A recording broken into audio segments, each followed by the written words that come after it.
अमेरिकी राष्ट्रपति Donald Trump Iran से अपने पायलट्स के रेस्क्यू को साहसिक और ऐतिहासिक कह रहे हैं। दुनिया में अमेरिकी सेना की तारीफों के पुल बांध रहे हैं, लेकिन ट्रंप के उस दावे को झुटलाते हुए उन्हीं की CIA के एक पूर्व अफसर ने बड़ा खुलासा किया है। खुलासा ऐसा कि शायद दुनिया में किसी ने सोचा भी नहीं होगा। क्योंकि CIA के पूर्व अधिकारी लैरी जॉनसन ने दो टूक कहा है कि पेंटागन दुनिया से झूठ बोल रहा है। ईरान में गिराया गया अमेरिकी F-15 जेट असल में नातांज परमाणु संयंत्र पर एक बड़े जमीनी हमले की तैयारी कर रहा था, लेकिन पेंटागन का यह ऑपरेशन पूरी तरह फेल रहा। अधिकारी के दावों में दम इसलिए भी है क्योंकि अमेरिकी पायलट का रेस्क्यू इस्फहान से किया गया और यहीं अमेरिकी विमानों को नष्ट भी किया गया और इस्फहान से ईरान के परमाणु संयंत्र नातांज की दूरी 165 किलोमीटर है। ऐसे में अब ट्रंप के ऑपरेशन पायलट पर भी सवाल उठते दिख रहे हैं कि उन्होंने ऑपरेशन पायलट की आड़ में ऑपरेशन परमाणु चलाया था, लेकिन उनका परमाणु ऑपरेशन फेल हुआ तो ट्रंप ने ऑपरेशन पायलट को सफल बताते हुए वाहवाही लूटनी शुरू कर दी।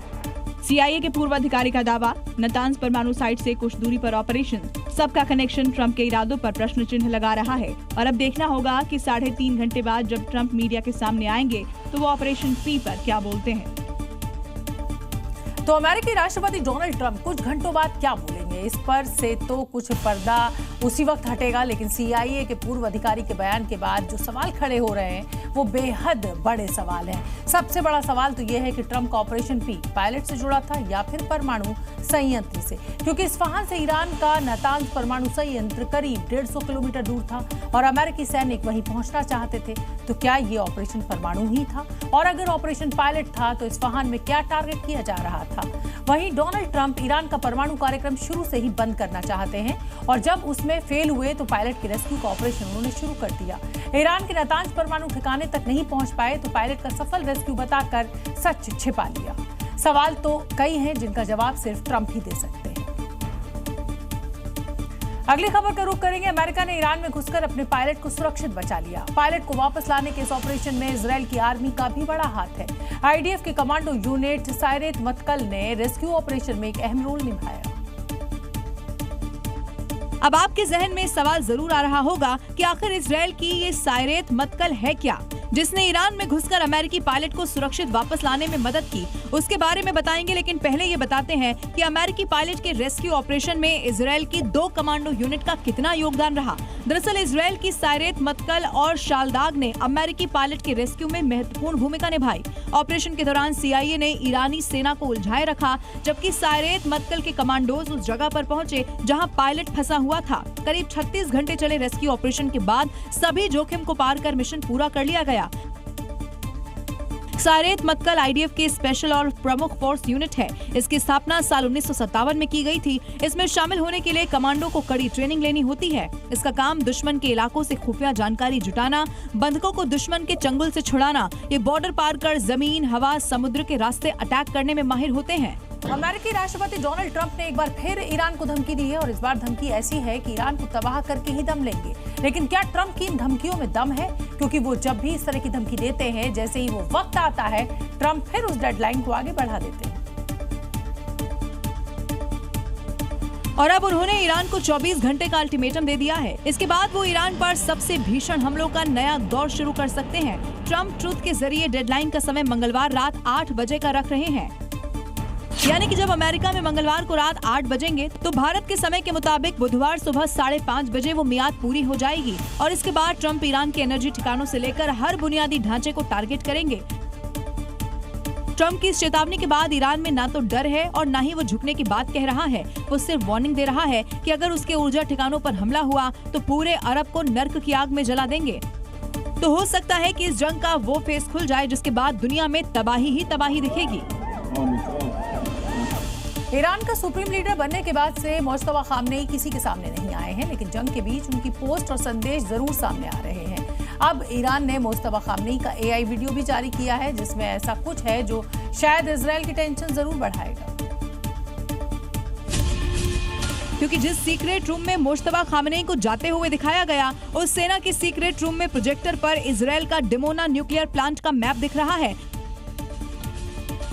तो क्या मुश्तबा खामनेई इजरायल के डिमोना न्यूक्लियर प्लांट पर हमले का ऑर्डर देने वाले हैं? क्या ईरान इजराइल पर अब तक का सबसे बड़ा अटैक करने वाला है? करीब 15 सेकंड के इस AI वीडियो से शायद यही मैसेज देने की कोशिश की गई है। ईरान के इस AI वीडियो जारी करने से कुछ घंटों पहले ही इजराइल के नेगेव को टारगेट किया गया था। ईरान ने क्लस्टर बम से नेगेव को दहलाने की कोशिश की थी। नेगेव वो जगह जहां से कुछ दूरी पर डिमोना न्यूक्लियर प्लांट है। अब ऐसे में ईरान इस वीडियो के जरिए किसी बड़ी कार्रवाई को अंजाम देने की ओर इशारा कर रहा है। ईरान से युद्ध में इजराइल को भी भारी नुकसान का सामना करना पड़ रहा है। ईरानी मिसाइल से इजराइल के शहर शहर दहल रहे हैं। हाइफा शहर में ईरान की मिसाइल्स ने कहर बरपाया है। वो इसलिए क्योंकि ईरान इस तरह इजराइल के शहर हाइफा में तबाही मचा रहा है। देखिए कैसे ईरान से दागी मिसाइल यहाँ के इलाकों को धुआं धुआं कर रही है। हाइफा के आसमान में ईरानी मिसाइलों की गर्जना है। ईरान का दावा है कि 1 घंटे में हाइफा शहर में 10 मिसाइलें दागी गई हैं और हर मिसाइल में 500 किलो का बारूद है। यानी ईरान ने एक ही घंटे में इजराइल के हाइफा में 5000 किलो बारूद बरसा दिया है। देखिए कैसे इजराइल के आसमान में ईरान के क्लस्टर मिसाइलें तबाही का ट्रेलर दिखा रही हैं। जहां भी ईरान की क्लस्टर मिसाइलें टारगेट कर रही हैं, वहां तबाही ही तबाही मचा रही है। इंतकाम की आग में धधक रहा ईरान इजरायली शहरों पर बारूदी तबाही मचा रहा है। रिहायशी इलाकों में भी मिसाइलें गिर रही हैं। खासकर हाइफा, तेल अवीव और रमतगंज जैसे शहर ईरानी मिसाइलों के टारगेट पर हैं। इजराइल के हाइफा पर ईरान ने बैलिस्टिक मिसाइलों से तबाही मचा दी है। 1 घंटे में 10 मिसाइलों के प्रहार से हाइफा के इलाकों में कोहराम मचा हुआ है। चारों तरफ लाल तबाही नजर आ रही है। ईरान के मिसाइल हमले से हाइफा के इलाके सुलग रहे हैं। देखिए कैसे क्लस्टर मिसाइल गिरने के बाद तबाही का नजारा है। कारें आग का गोला बनी हुई है। पूरा इलाके को ईरान ने धुएं से भर दिया है। देखिए कैसे मिसाइल गिरने से कार पूरी तरह से तबाह हुई नजर आ रही है। हमले में घायल लोगों की जान बचाने के लिए रेस्क्यू टीमें जुटी हुई हैं। एम्बुलेंस से लोगों को अस्पताल ले जाया जा रहा है। हाइफा पर ईरान ने ऐसे वक्त में बारूदी तबाही मचाई है जब इजराइल की तरफ से उनके स्टील प्लांट और पेट्रोकेमिकल ठिकानों को निशाना बनाया जा रहा है, जिसका जवाब देते हुए ईरान ने इजराइल के हाइफा शहर में एक के बाद एक 10 मिसाइलें दाग दी। ईरान के इस प्रतिशोध में हाइफा के कई इलाकों में विध्वंस मच गया है। इजराइल के शहर हाइफा पर ईरान के इंतकाम के अंगारे बरस रहे हैं। दनादन बैलिस्टिक मिसाइलों के वार से हाइफा के कई इलाके मलबे का ढेर बन गए हैं। मिसाइल गिरने से चारों तरफ तबाही ही तबाही नजर आ रही है। हाइफा में इस तरह ईरान बारूद बरसा रहा है। देखिए कैसे इमारतों और घनी आबादी के बीच जोरदार मिसाइल अटैक होता है। इस हमले के बाद पूरा इलाका थर्रा जाता है। मिसाइल के हिट करते ही चारों तरफ धुएं का गुब्बार छा जाता है। ईरानी मिसाइलों के हमलों के बाद हाइफा के इन इलाकों का हाल देखिए। चारों तरफ बस तबाही का मंजर है। मिसाइल गिरने के बाद इलाके खंडहर बने हुए नजर आ रहे हैं। जिस बिल्डिंग पर मिसाइलें गिरी वो मलबे का ढेर बन चुकी है। सोचिए यहाँ रहने वालों का क्या हाल हुआ होगा जब ईरानी इंतकाम के शोले यहाँ बरसे होंगे। फरवरी के आखिरी में शुरू हुई इस जंग में अब तक कई लोग अपनी जान गंवा चुके हैं। युद्ध में शामिल देश रिहायशी इलाकों पर भी बम बरसा रहे हैं। हालात ये है कि वक्त के साथ ये युद्ध थमने के बजाय और विध्वंसक होता जा रहा है। ईरान और इजराइल की जंग हर दिन भयानक होती जा रही है। इजराइल के तेल अवीव और पेटाह टिकवा में ईरान ने कई मिसाइल अटैक किए हैं और इसकी डरावनी तस्वीरें सामने आई हैं। पेटाह टिकवा शहर में एक महिला अपनी गाड़ी के पास खड़ी थी। तभी कुछ ही मीटर की दूरी पर ईरानी क्लस्टर बम गिरा, लेकिन वो किसी तरह वहां से चलकर निकली और मदद लेने में सफल रही। तेल अवीव में सुबह के वक्त अचानक से ही सन्नाटा चीरता एक जोरदार धमाका हुआ। ईरान ने एक और मिसाइल हमला कर दिया। यह हमला तेल अवीव के रिहायशी इलाकों में हुआ। इजरायली एयर डिफेंस सिस्टम ने कई मिसाइलों को रोकने की कोशिश की, लेकिन कुछ हिस्सों में धमाके और धुआं साफ दिखाई दे रहा है। तेल अवीव की एक बिल्डिंग की छत से कैमरे में कैद हुई ये लाइव तस्वीरें देखिए। आसमान साफ है, लेकिन अचानक से ही धुएं के गुबार उठने लगते हैं। ईरान ने 1, 2, 3, 4 जगहों पर अटैक किया। इन हमलों में तेल अवीव थर्रा उठा है। हॉर्मुज हो या रेड सी या फिर मिडिल ईस्ट के समुद्री किनारे, यहाँ बड़े पैमाने पर समुद्री केबल्स बिछी हुई हैं और इनके जरिए दुनिया के अलग अलग देश आपस में जुड़े हुए हैं, क्योंकि ये इंटरनेट केबल्स हैं। जी हाँ, दुनिया के लगभग 95% अंतर्राष्ट्रीय डेटा का प्रवाह इन अंडर सी केबल्स के जरिए होता है। सितंबर 2025 की घटना में 4 बड़े केबल्स प्रभावित हुए थे। South east Asia, middle east, western Europe 4, India, middle east, western Europe cable. Falcon, JCX और यूरोप इंडिया गेटवे केबल्स को नुकसान पहुंचा था। भारत में इस समय 17 ऐसे अंडर सी केबल्स रूट हैं। ये मुंबई, चेन्नई, कोचीन, तूतीकोरिन और त्रिवेंद्रम में स्थित 14 लैंडिंग स्टेशन से जुड़े हुए हैं। करीब 30% मामले जहाजों के एंकर घसीटने से होते हैं, जिससे हर साल लगभग 60% खराबियां आती हैं, लेकिन अभी इन्हें जानबूझकर काटे जाने का खतरा मंडरा रहा है। अमेरिकी राष्ट्रपति डोनाल्ड ट्रंप सीज फायर के चक्कर में हैं और इसका तरीका भी ढूंढ रहे हैं, लेकिन नेतन्याहू और IDF अपने टारगेट तय करने और उन्हें एलिमिनेट करने में लगे हैं। इजरायली फोर्सेस ने बीती रात एक स्ट्राइक में ईरानी इंटेलिजेंस डिवीजन के हेड को मार गिराने का दावा किया है। इस हमले में ईरान के इंटेलिजेंस डिवीजन के हेड माजिद खादेमी के साथ ही कुद्स फोर्स में यूनिट 840 के कमांडर असगर बकरी को भी मार गिराया गया। इजरायली रक्षा मंत्री ने भी इस हमले की पुष्टि करते हुए दावा कर दिया है। माजिद खादेमी IRGC के एक प्रमुख ईरानी ब्रिगेडियर जनरल और खुफिया अधिकारी थे, जिनकी नियुक्ति जून 2025 में हुई थी। इससे पहले वो 2022 से IRGC की intelligence protection organisation Israel Majid को दुनिया भर में यहूदियों और इजरायलियों पर हमलों का जिम्मेदार मानता था। ग्रीस में जारी जंग ट्रंप के लिए अब गले की फांस बनती नजर आ रही है। स्ट्रेट ऑफ हॉर्मुज भी उनकी नाक और अमेरिकी साख की लड़ाई बन गया है, जिसे खुलवाने के लिए ट्रंप ने एड़ी चोटी का जोर लगा दिया है, लेकिन ना तो नेटो साथ आया और ना ही ईरान ने यहां लंगर डाला। इसके उलट ईरान ने यहां टोल वसूलने की प्लानिंग जरूर तेज कर दी,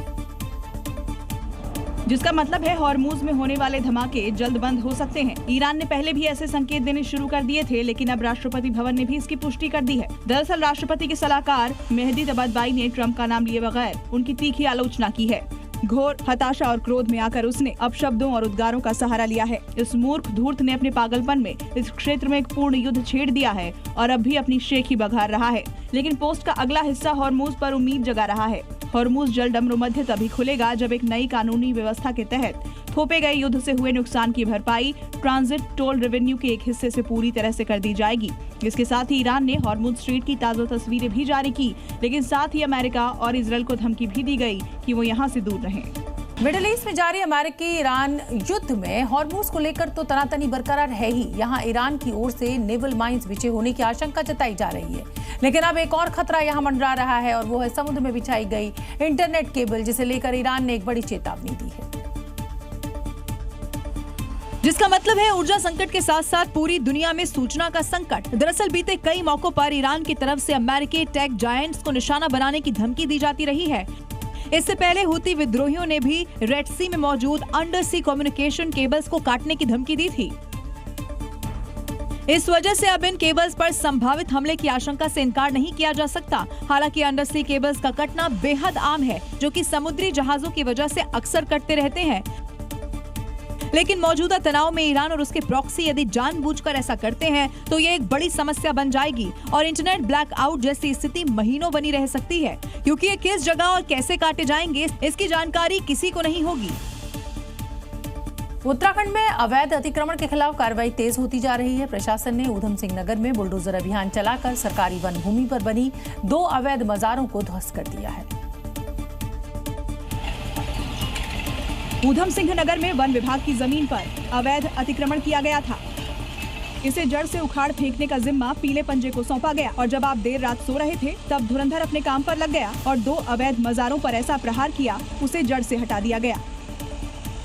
कार्रवाई के दौरान वन विभाग की टीम ने दोनों अवैध मजारों को पूरी तरह हटाकर मलबा भी जंगल क्षेत्र से बाहर कर दिया, ताकि भविष्य में दोबारा अतिक्रमण की स्थिति न बने। एक्शन से 2 महीने पहले नोटिस दिया गया था, लेकिन कोई जवाब नहीं, जिसके बाद कार्रवाई की गई। 120 कर्मचारी और अधिकारी जो है मौके पे गए थे और जो अतिक्रमण है वो सुरक्षा व्यवस्था सुनिश्चित करते हुए हटा दिया गया। उत्तराखंड में धामी सरकार ने जीरो टॉलरेंस अभियान के तहत अब तक 10,000 एकड़ सरकारी जमीन कब्जा मुक्त कराई गई है। वहीं लगभग 3,560 एकड़ वन भूमि से अवैध कब्जे को हटाया गया है। इस दौरान 600 से अधिक अवैध मजारें और अतिक्रमण ध्वस्त किए गए हैं। और धामी का मिशन क्लीन यानी देवभूमि से अवैध मजार मस्जिद और दरगाहों की सफाई अब भी पूरे एक्शन के साथ जारी है। पश्चिम बंगाल विधानसभा चुनाव में अकेले चुनाव लड़ रही ममता बनर्जी अपने मैनिफेस्टो को लेकर चौतरफा घिरी नजर आ रही हैं।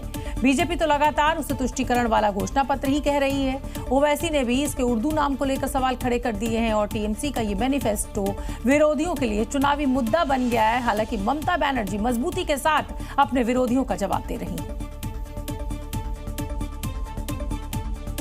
जिसके बाद अकेले ममता बनर्जी झेल रही हैं। एक तरफ बीजेपी है, दूसरी तरफ कांग्रेस, तो तीसरी तरफ असदुद्दीन ओवैसी है। सवाल उर्दू भाषा में घोषणा पत्र जारी करने पर नहीं उठ रहे, बल्कि घोषणा पत्र का उर्दू वाला नाम रखने पर हो रहे हैं। हिंदी और इंग्लिश में तो इसे चुनावी घोषणा पत्र और मैनिफेस्टो ही कहा गया है, लेकिन बांग्ला और उर्दू में इसका नाम इश्तिहार 2026 रखा गया। इसे लेकर पीएम मोदी तक ने ममता को निशाने पर ले लिया।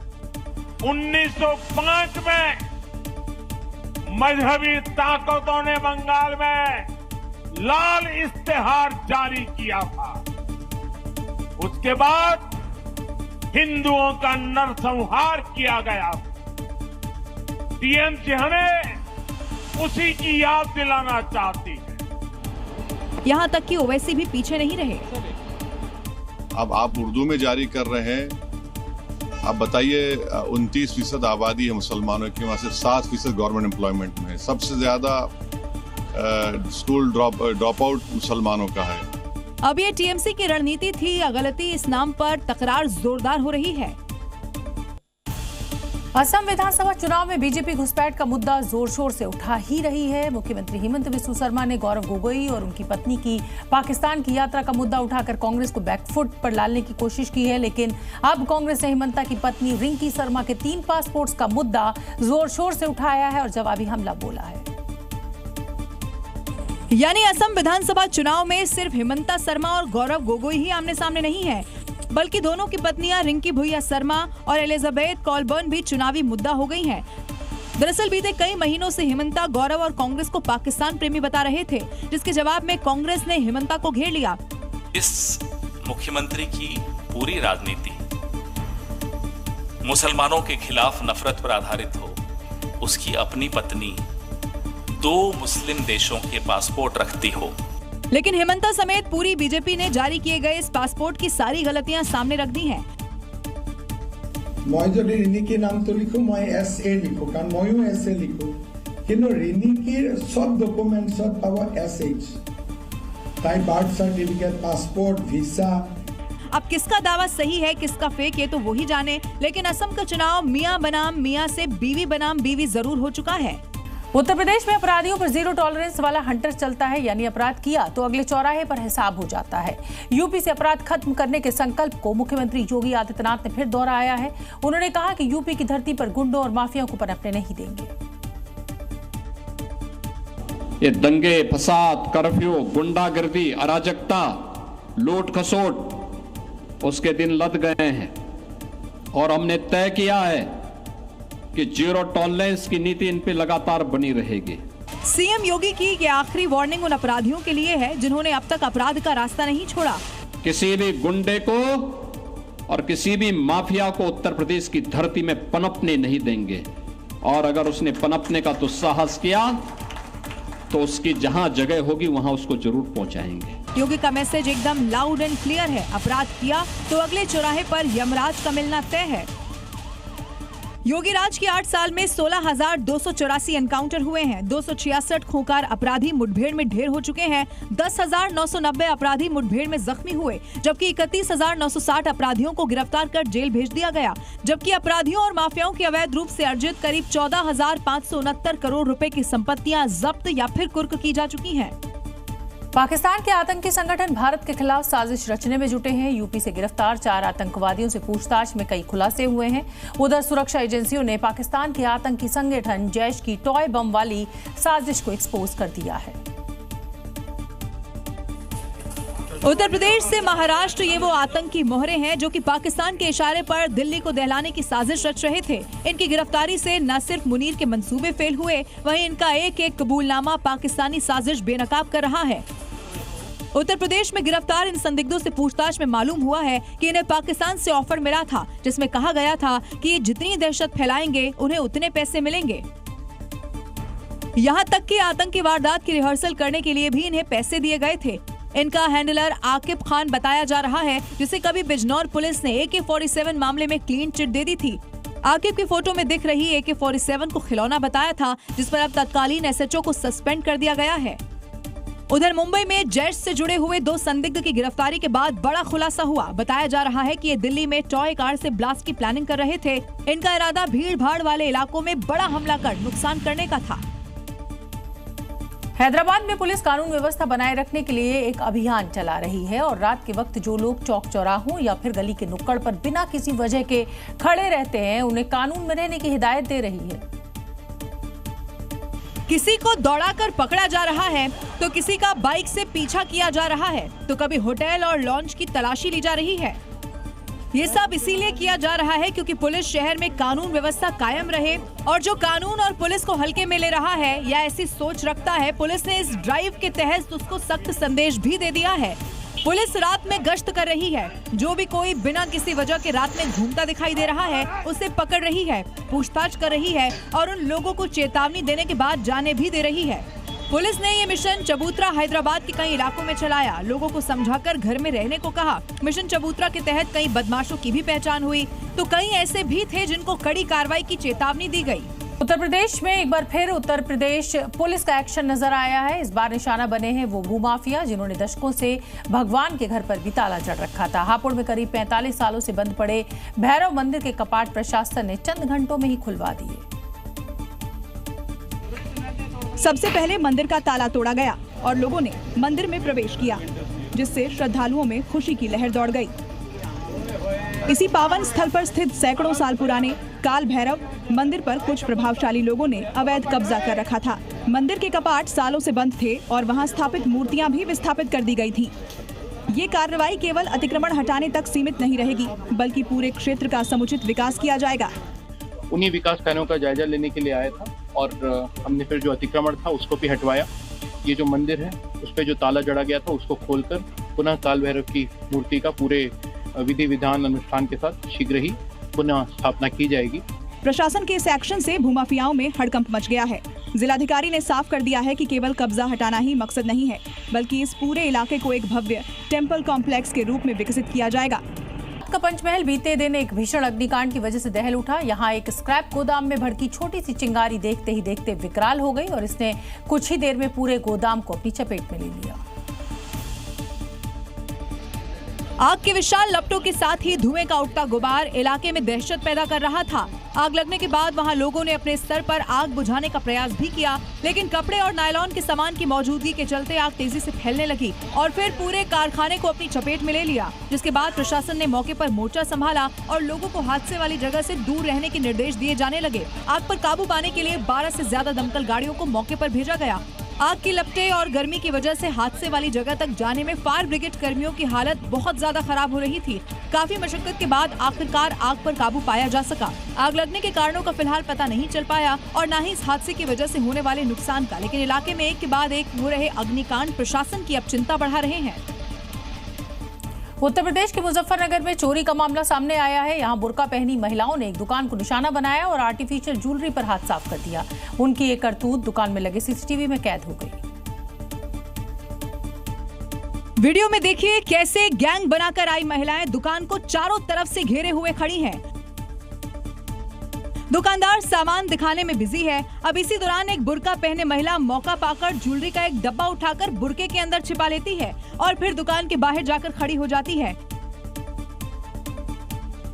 इसी के बाद दूसरी महिलाएं भी चोरी करने की कोशिश में लग जाती हैं, लेकिन उन्हें मौका नहीं मिलता तो वो काफी देर तक दुकानदार से बात कर चली जाती हैं। चोरी का खुलासा उस वक्त हुआ जब मालिक ने सामान की जांच की और इसी के बाद सीसीटीवी खंगाले गए तो चोरी की वारदात का खुलासा हो गया। पीड़ित के मुताबिक चोरी किए गए सामान की कीमत 35 से 40 हजार रुपए है। वहीं पुलिस ने पीड़ित की शिकायत पर कार्रवाई भी अब शुरू कर दी है। गहने, कैश, यहाँ तक कि कपड़ों की चोरी तो आपने सुनी और देखी होगी, लेकिन कुछ लोग तो चोरों से भी गए गुजरे हैं जो पौधों को भी नहीं बख्श रहे, पौधों की चोरी तक कर रहे हैं। ये वीडियो देखिए आप।